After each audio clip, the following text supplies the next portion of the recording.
सिद्धार्थनगर में सीएम योगी आदित्यनाथ का दौरा। कोविड महामारी को लेकर गांव-गांव में चल रहे वैक्सीनेशन और इलाज की सुविधाओं की जमीनी हकीकत जानने के लिए मुख्यमंत्री योगी आदित्यनाथ इन दिनों प्रदेश के जिलों का दौरा कर रहे हैं। इसी कड़ी में मुख्यमंत्री योगी आदित्यनाथ आज 27 मई को सिद्धार्थनगर जिले में पहुंचे। रुक रुक कर हो रही बारिश के बीच मुख्यमंत्री 11 बजे सुबह पुलिस लाइन पहुंचे और वहां से सीधे मुख्यालय स्थित कोविड इंटीग्रेटेड कमांड सेंटर का मुआयना किया और जिला चिकित्सालय में संचालित वैक्सीनेशन सेंटर जाकर वैक्सीन लगवाने आए लोगों और वहां मौजूद स्वास्थ्य कर्मियों से बात की। मुख्यमंत्री जिले के जोगिया गांव भी गए। यहां मुख्यमंत्री ने निगरानी समिति के सदस्यों से मुलाकात की और उनसे बात कर गांव का हाल जाना है। मुख्यमंत्री इस गांव में स्थित प्राथमिक स्वास्थ्य केंद्र पर भी गए। गांव का दौरा कर मुख्यमंत्री योगी आदित्यनाथ ने पुलिस लाइन सभागार में जिले के अधिकारियों के साथ समीक्षा बैठक की करीब 1 घंटे तक चली। इस समीक्षा बैठक में कोविड के इलाज और वैक्सीनेशन पर अधिकारियों ने उन्हें ब्रीफ किया। बाद में मीडिया को संबोधित करते हुए उन्होंने कहा कि कोरोना महामारी के खिलाफ पूरे देश में महाअभियान प्रधानमंत्री मोदी जी के नेतृत्व में चल रहा है। सफलतापूर्वक चल रहे इस अभियान का अच्छा परिणाम भी दिख रहा है। उन्होंने कहा कि प्रदेश में अब तक 4 करोड़ 80 लाख टेस्ट हुए हैं। प्रदेश में कोविड के अच्छे प्रबंधन की वजह से अब केस कम हो रहे हैं। हर जनपद में टेस्ट की क्षमता बढ़ाई जा रही है। मुख्यमंत्री ने ग्राम समितियों की सार्थकता को बताते हुए कहा कि ग्राम समितियां घर घर जाकर अपने दायित्वों का निर्वहन कर रही हैं। उत्तर प्रदेश में 1 लाख से ज्यादा हर रोज केस के आने की बात कही जा रही थी, लेकिन कुशल प्रबंधन के कारण आज 3000 के आसपास ही केस आ रहे हैं। मुख्यमंत्री ने कहा कि हमें प्रदेश के हर व्यक्ति के जीवन को बचाना है। सरकार इसके लिए हर संभव प्रयास कर रही है। सिद्धार्थनगर जिले में 18 वर्ष से ऊपर के लोगों का 1 जून से वैक्सीनेशन शुरू होने की बात उन्होंने कही। उत्तर प्रदेश ने इसके लिए व्यापक पैमाने पर अभियान चलाया और उस व्यापक पैमाने पर जो अभियान चलाया उसका परिणाम हमारे सामने है। हम लोगों ने अब तक 4 करोड़ 80 लाख से अधिक टेस्ट संपन्न किए हैं। प्रदेश के अंदर जो आशंका व्यक्त की जा रही थी सेकेंड वेव में कि 10 मई के बाद उत्तर प्रदेश के अंदर 30 लाख से अधिक एक्टिव केस होंगे, स्थिति भयावह होगी, अनियंत्रित होगी। कोविड प्रबंधन का एक उदाहरण प्रस्तुत करते हुए उत्तर प्रदेश ने, जहां पर आशंका व्यक्त की जा रही थी कि 30 लाख से ज्यादा एक्टिव केस प्रदेश में होंगे, स्थिति अनियंत्रित होगी, आज उस उत्तर प्रदेश में मात्र 58,000 एक्टिव केस कोविड के रह गए हैं। पॉजिटिविटी रेट उत्तर प्रदेश की 95% से अधिक हो गई है और पॉजिटिव रिकवरी रेट 95% से अधिक और पॉजिटिविटी रेट निरंतर डाउन है। अगर आज की हम देखेंगे तो 1 के आसपास है और ओवरऑल हम देखेंगे तो पॉजिटिविटी उत्तर प्रदेश के अंदर 3 के आसपास बनी हुई है। यानी पॉजिटिविटी रेट को कम करना और रिकवरी रेट को बढ़ाना इस पूरे अभियान का हिस्सा था और हम लोगों ने उसमें सफलता प्राप्त की। आज उसका परिणाम है कि हर एक जनपद में टेस्ट की क्षमता बढ़ाई जा रही है। आज ही यानी कल उत्तर प्रदेश में 3,56,000 से अधिक टेस्ट हुए। आज 3,47,000 से अधिक टेस्ट उत्तर प्रदेश के अंदर हुए हैं। टेस्ट की क्षमता को निरंतर बढ़ाया गया। निगरानी समितियां गांव-गांव जा रही हैं, स्क्रीनिंग का काम कर रही हैं, हर लक्षण युक्त व्यक्ति को मेडिसिन किट वितरित कर रही हैं। आरआरटी की टीम अगले 24 घंटे के अंदर उन सभी लोगों का एंटीजन टेस्ट कर रही हैं। संदिग्ध लोगों को आरटीपीसीआर टेस्ट के लिए सैंपल इकट्ठे किए जा रहे हैं और उसका एक व्यापक परिणाम सामने आया है कि पिछले 26-27 दिन में जो एक्टिव केस थे या 82 से लेकर 85% तक इसमें गिरावट आई है और निरंतर कोरोना पर प्रभावी नियंत्रण करने की दिशा में सरकार ने आगे कदम बढ़ाया है। उत्तर प्रदेश के बारे में कहा जाता था कि एक दिन में यहां 25 अप्रैल के बाद से लेकर के और मई में 1 लाख केस प्रतिदिन आएंगे। आज के जो आंकड़े हैं मात्र 3,200 पॉजिटिव केस उत्तर प्रदेश में आए हैं, पूरे उत्तर प्रदेश में आए हैं। यानी हम लोगों का जो अभियान है वह सफलतापूर्वक आगे बढ़ रहा है और इसीलिए कमिश्नरी स्तर की समीक्षा बैठकों के बाद अब मैं जनपद स्तरीय समीक्षा बैठकों के लिए निकला हूं। कल मैंने देवरिया और कुशीनगर जनपद की समीक्षा बैठक ली थी। आज मैं सिद्धार्थनगर और बस्ती जनपद की समीक्षा बैठकों के साथ साथ कोरोना प्रबंधन के साथ साथ इन जनपदों में हम लोग कैसे इंसेफ्लाइटिस से बचाव और अन्य वेक्टर बॉर्न डिजीज से भी बचाव के लिए क्या अन्य उपाय हमें करने हैं, क्योंकि पिछले 4 वर्षों के दौरान जो उपाय किए गए हैं उसके परिणाम आए हैं। उस पर आगामी रणनीति को तय करने के लिए भी आज मैं इन सभी जनपदों के भ्रमण में हूं, क्योंकि इंसेफ्लाइटिस की दृष्टि अगर आप देखेंगे तो गोरखपुर, बस्ती, कमिश्नरी सबसे संवेदनशील है। सबसे अधिक इंसेफ्लाइटिस से जुड़े हुए पेशेंट इन्हीं जनपदों में हैं और इसीलिए भारत सरकार के सहयोग से 4 साल पहले हम लोगों ने हर मेडिकल कॉलेज में पीकू का निर्माण किया था। हर डिस्ट्रिक्ट हॉस्पिटल में पीकू का निर्माण हुआ। कुछ सीएससी में भी मिनी पीकू का निर्माण हुआ। ये मिनी पीकू हमारे लिए या पीकू पीडियाट्रिक आईसीयू ये हमें वर्तमान में कोरोना में भी ये उपयोगी हो रहे हैं बच्चों के लिए, थर्ड वेव में भी उपयोगी होंगे और इंसेफ्लाइटिस के उपचार में भी होंगे। ये सभी कार्यक्रम लगातार सरकार की तरफ से सफलतापूर्वक आगे बढ़ रहे हैं।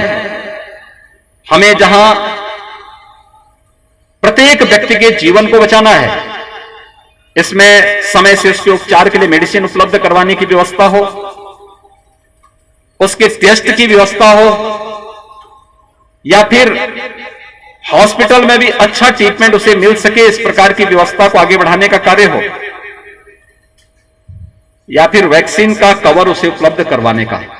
जनपद सिद्धार्थनगर में 1 जून से 18 से 44 वर्ष की आयु के सभी लोगों को भी वैक्सीन उपलब्ध होगा और वैक्सीन में भी हम लोगों ने कुछ तय किए हैं। जो थर्ड वेव की आशंका व्यक्त की जा रही है कि बच्चों पर इसका अटैक ज्यादा हो सकता है, हम लोगों ने अभी हर जनपद में पीकू के गठन की कार्रवाई शुरू की है। सिद्धार्थनगर जनपद में हर विधानसभा में सीएससी, एक सीएससी में कम से कम एक मिनी पीकू का निर्माण हो, इसके बारे में भी यहां पर जिला प्रशासन को आवश्यक दिशा निर्देश दिए गए हैं।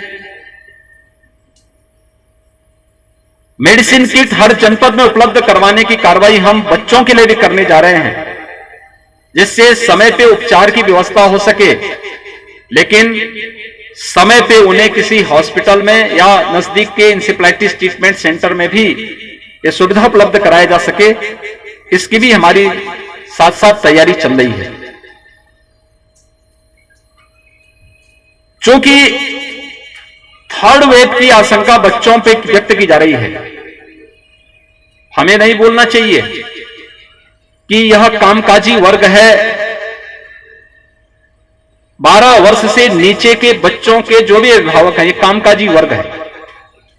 अपनी नौकरी के लिए, अपने व्यवसाय के लिए, अपने अन्य काम धंधों के लिए उनको घर के बाहर निकलना पड़ता है और इसलिए सरकार ने तय किया हर जिले में अभिभावक स्पेशल बूथ हम गठित करेंगे, जहां पर ऐसे लोगों को हम वैक्सीन प्राथमिकता के आधार पर उपलब्ध करा सके। अभिभावक अगर सुरक्षित है तो बच्चा भी सुरक्षित है, उसको भी सुरक्षित रखने की तैयारी है। हम उसकी व्यवस्था भी करेंगे, लेकिन अभिभावक को भी सुरक्षित रखेंगे। दूसरा, हमने तय किया है कि न्यायिक अधिकारियों को भी हम इससे कवर करेंगे। सरकारी कर्मचारियों के लिए भी कुछ बूथ बनाएंगे, शिक्षकों के लिए भी कुछ बूथ बनाएंगे और मीडिया के लिए भी हर जनपद में एक बूथ का गठन होगा, जहां मीडिया और मीडिया से जुड़े हुए उनके परिवार के सदस्य वैक्सीनेशन का लाभ उठा सकें। इस प्रकार का एक कार्यक्रम चल रहा है। उत्तर प्रदेश ने अब तक सर्वाधिक वैक्सीन भी दिया है। हम लोग 1,80,00,000 से ऊपर लोगों को वर्तमान में वैक्सीन दे चुके हैं और यह अभियान हमारा निरंतर आगे बढ़ रहा है। मेरी आप सबसे भी अपील है कि हम लोग जनता को कोरोना प्रोटोकॉल का पालन करने के लिए जरूर प्रेरित करें। मास्क लगाना, 2 गज की दूरी का पालन करना। अगर कहीं कोई शिकायत है, बुखार है, सर्दी जुकाम है, खांसी है, निगरानी समितियां जा रही हैं, मोहल्ला समितियां जा रही हैं, उनसे संपर्क कर रही हैं, तो बीमारी को छुपाना, मेडिसिन किट ले लें, अपना टेस्ट जरूर करवा लें। टेस्ट कराने से कोई भागे ना, और इसमें आप लोग बड़ी भूमिका का निर्वहन कर सकते हैं। दूसरा, वैक्सीन के बारे में किसी भी प्रकार की कोई गलतफहमी और कोई भ्रामक प्रचार किसी को नहीं करने देना चाहिए। यह वैक्सीन सुरक्षा कवच प्रदान करता है हर व्यक्ति को, इसलिए वैक्सीन हर व्यक्ति जरूर लगाए। इसके बारे में फ्री में यह वैक्सीन है, और इस फ्री में दी जाने वाली इस वैक्सीन को हर व्यक्ति लगा सके, इसके लिए हमें हर व्यक्ति को जागरूक करने के लिए तैयार होना पड़ेगा। आज के इस अवसर पर मुझे आप सबसे यही अपील करनी थी। सिद्धार्थनगर जनपद ने यहां के जनप्रतिनिधियों के मार्गदर्शन में, स्वास्थ्य मंत्री जी का स्वयं का गृह जनपद है, और यहां के सभी जनप्रतिनिधियों ने, जिला प्रशासन, स्वास्थ्य विभाग, कोरोना वॉरियर्स को प्रोत्साहित करते हुए बेहतर परिणाम दिया है। पॉजिटिविटी रेट को नीचे करने और रिकवरी रेट को बढ़ाने में इन्होंने अच्छा काम किया। इसलिए मैंने यहां के गांव में भी, और एक सीएससी का भी मैंने स्वयं भ्रमण किया, वैक्सीनेशन सेंटर का भी मैंने निरीक्षण किया।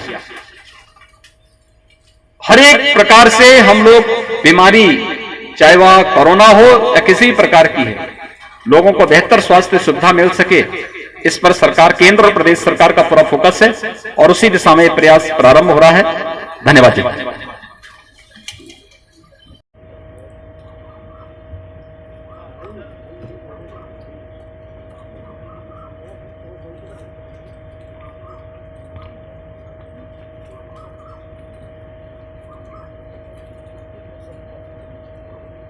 मित्रों, प्रदेश के अंदर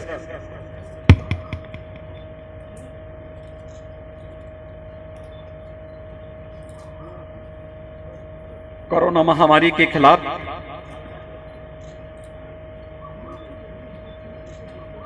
जो अभियान हम सबका चल रहा है, पूरे देश के अंदर आदरणीय प्रधानमंत्री जी के निर्देशन में, उनके मार्गदर्शन में पिछले 1 सदी की सबसे बड़ी महामारी का सफलतापूर्वक समाधान करने का भरपूर प्रयास किया जा रहा है, और उसके अपेक्षित परिणाम भी सामने आ रहे हैं। आबादी के हिसाब से सबसे बड़ी आबादी का राज्य होने के नाते उत्तर प्रदेश इस लड़ाई में अपनी पूरी क्षमता के साथ अपने प्रदेश की जनता के जीवन को भी और उनकी जीविका को बचाने के लिए भी हर संभव प्रयास कर रहा है। इसी क्रम में मैं इस बीच जनपद, पहले चरण में मैंने हर कमिश्नरी स्तर पर समीक्षा बैठकें की।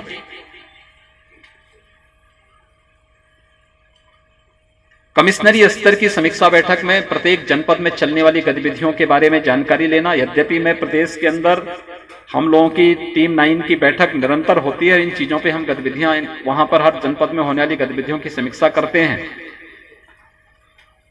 लेकिन जो आशंकाएं व्यक्त की जा रही थी कि गांव में बहुत ज्यादा संक्रमण फैल गया है और तमाम अन्य प्रकार की बातें, इसलिए फील्ड में मुझे स्वयं उतरना पड़ा था। हमारे मंत्रीगण प्रभारी जनपदों में जा रहे हैं, वहां पर उनके द्वारा प्रभावी कार्रवाई की जा रही है। प्रशासनिक टीम, स्वास्थ्य विभाग की टीम, कोरोना वॉरियर्स, स्वयंसेवी संगठन और हर तबके का व्यक्ति पूरी मजबूती के साथ इस महामारी के खिलाफ इस लड़ाई में बढ़ चढ़ करके भाग ले रहा है।